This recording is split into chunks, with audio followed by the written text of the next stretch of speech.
Regresamos, esto es Decisión 2012, a esta hora con nosotros el planificador José Tato Rivera Santana, candidato a la Cámara por el Movimiento Unión Soberanista. Buenas noches, gracias por estar con nosotros. Buenas noches, es un placer estar con ustedes. Bueno, Rivera Santana, ¿por qué salirse del mundo de la planificación y aspirar a la Cámara? Mira, porque pienso que hace falta voces que representen y defiendan al movimiento ambientalista, a la planificación inteligente y científica del país, a los que creen en el desarrollo agrícola y en la soberanía alimentaria, a los que defienden a los trabajadores que en los últimos años han visto amenazados sus conquistas adquiridas, a los que defienden a las mujeres, que en Puerto Rico es la mayoría de la población, y que por cierto, de todas las familias en Puerto Rico, las que son jefas de familia, representan el 60% de pobreza en el país, por encima de lo que es el promedio. A los que defienden a los estudiantes universitarios y a la Universidad de Puerto Rico como la principal institución educativa y de investigación del país, a los que defienden a los sectores que han sido marginados y perseguidos por su preferencia sexual. ¿Y qué le hace pensar que desde la Cámara de Representantes una voz va a lograr eso? Porque quien entra a la Cámara no es Tato Rivera Santana, es el que representa a esos sectores. Quien entra a la Cámara es el que va a defender al movimiento cooperativista, por ejemplo, a los que creen en modalidades empresariales colectivas que permiten una mejor distribución del ingreso. Vamos a representar sectores sociales, de manera que cuando presentemos nuestra agenda legislativa, quienes se opongan no se van a estar oponiendo a Tato Rivera Santana, se van a estar oponiendo a quienes representa esa legislación, a los sectores sociales que van a ser beneficiados por esa legislación que vamos a estar sometiendo. Y en ese sentido, este trabajo legislativo va a ser distinto.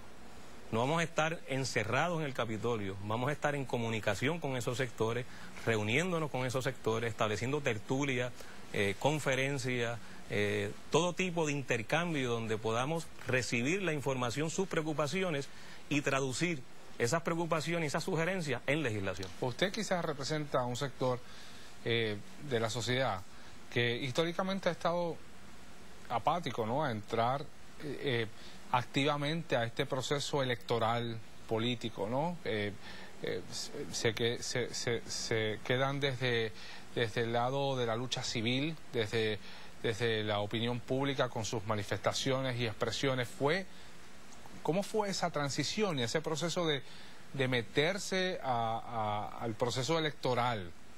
Mira, es importante reconocer que en los últimos años en Puerto Rico la crisis económica ya ha llegado a niveles inéditos y esa crisis económica ha ido acompañada también de una crisis política.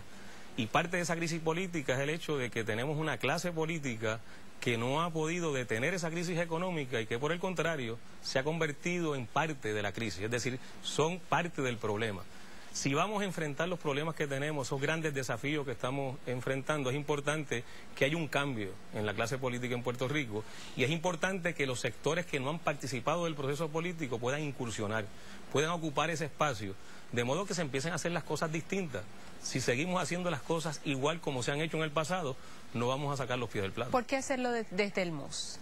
Porque el MUS representa una opción en ese sentido también importante en este momento histórico, porque es el junte de dos sectores ideológicos. Hace tiempo que en Puerto Rico dos sectores ideológicos no entran en alianza, hace décadas podríamos decir.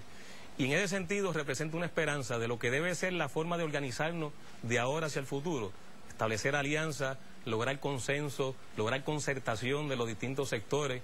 Tenemos el convencimiento profundo que los problemas que tenemos solo pueden ser resueltos y atendidos si unimos voluntades. Ningún sector por su lado puede atender los problemas, ninguna organización política, ningún partido político solo puede enfrentar los problemas enormes que tenemos. Y ese proceso de alianza, a nuestro juicio, el MUS los está representando en estos momentos y esperamos que sea una cuña que abra ese espacio que el país necesita. Los comentaristas y los analistas y quienes se dedican a evaluar todo este proceso electoral plantean que al haber tantos nuevos partidos, pues esa pequeña porción del bizcocho del electorado va a ser mucho más difícil en capturar. ¿Cómo ustedes pretenderán capturar a ese elector y si al final del camino no se cancelarán todos? Pues mira, nosotros hemos planteado, tanto en el MUS como en el trabajo que estamos haciendo desde mi candidatura, que el segundo partido en Puerto Rico es el partido de los que no votan. no es el segundo que queda después de las elecciones en cuanto a cantidad de votos obtenidos. El partido de los electores que no participan se ha estimado en cerca de 900.000 personas.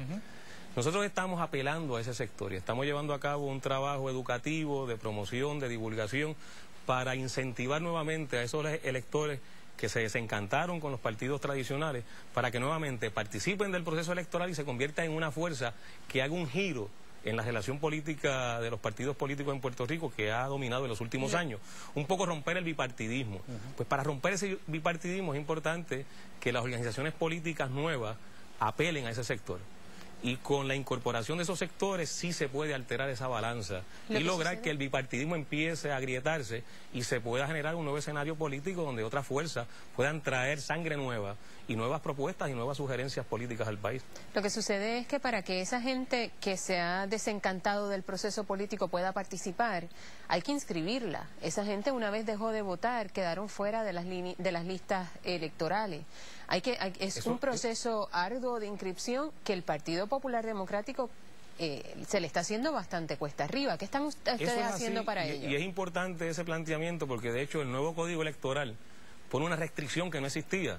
Para poder participar en las elecciones, por ejemplo, del 6 de noviembre, tenemos hasta el 16 de septiembre para que aquellos electores que no participaron en procesos electorales anteriores o que participan por primera vez se inscriban y puedan participar de las elecciones del 6 de noviembre. Casi 2 meses. Eso es un reto que tenemos. Casi 2 meses. Eso es 2 meses. Y eso ciertamente es un reto que tenemos en el MUS y las nuevas organizaciones que van a participar en las elecciones. Y eso les deja realmente 2 meses de aquí. Nos deja 2 meses, dos meses de trabajo con un referéndum por el medio.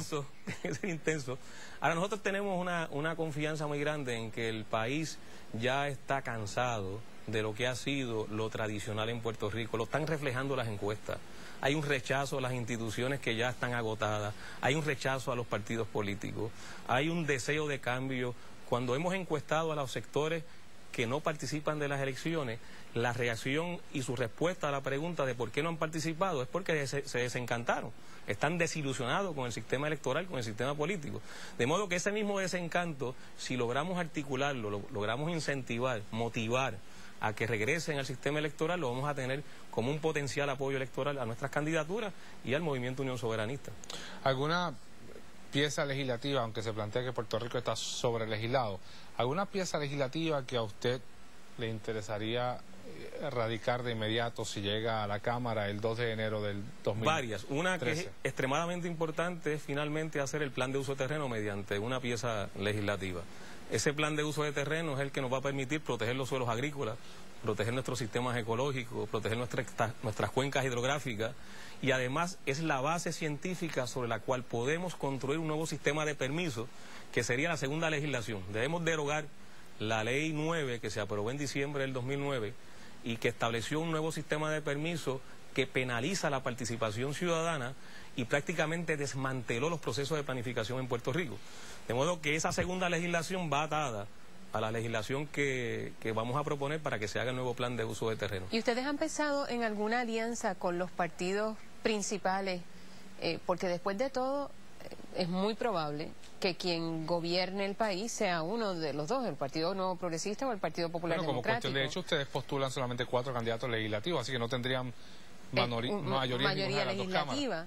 Pero estamos postulando también candidatos por los distritos. Claro. Sí, pero ciertamente nosotros en la legislatura, por ejemplo, vamos a establecer alianzas con distintos legisladores de los distintos partidos que favorezcan nuestras piezas legislativas, como también tenemos la disposición de apoyar piezas legislativas de los demás legisladores que entendamos sean favorables a los mejores intereses del país. Bueno, muchas gracias. Gracias por haber estado con nosotros. Más adelante seguiremos hablando. José Tato Rivera Santana, candidato legislativo del MUS. Yanira, hasta aquí esta edición de Decisión 2012. Para la próxima ya estará el Estado Libre Asociado, la actividad de Lela y esta semana pues se esperan varias actividades políticas. Así que pasen una linda semana. Buenas noches.